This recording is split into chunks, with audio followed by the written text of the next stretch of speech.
Hello friends, তো কালকে তোমাদের সাথে বলেছিলাম যে একটা জিনিস শেয়ার করে নেবো যে আমি কেন কালকে লাইভে লেটে এসেছি, কোথায় গেছিলাম, কি কিনতে গেছিলাম, তোমাদেরকে বলেছিলাম যে শেয়ার করব।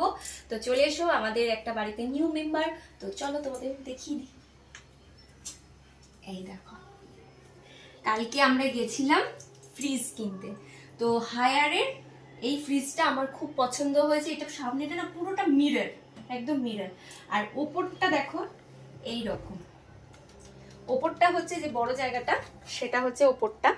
এখানে একটা দুটো তিনটে, এখানে ফলে রাখার জায়গা, ফল টলগুলো রাখার জায়গা, আর এই জায়গাটা কিন্তু ভেজিটেবলস রাখার জায়গা, ঠিক আছে। আর এই দিকে দেখো তিনটে র্যাক রয়েছে, একটা দুটো তিনটে আর চারটে, ও সরি চারটে র্যাক আছে এখানে, টোটাল চারটে র্যাক আছে। এই গেল ওপরটা, ঠিক আছে।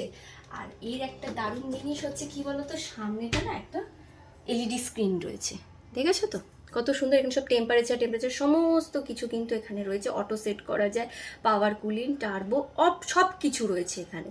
আর আরেকটা জিনিস দেখাই, সেটা হলো আমাদের ডিপ ফ্রিজটা হচ্ছে কিন্তু নিচে, কত সুন্দর দেখো। ডিপ ফ্রিজটা তোমাদেরকে দেখাই, এখানে হচ্ছে আইস কিউব এখানে জমে, এইটা দিয়ে ঘোরালে পরে আইস কিউব পড়বে, আমাদের নর্মালি আইস কিউব জমে গেছেও। আর এটা হচ্ছে আরেকটা গেট রয়েছে ডিপে, এটা কিন্তু নর্মালি কিন্তু দেখা যায় না, তো হায়ারের মধ্যে এটা কিন্তু রয়েছে।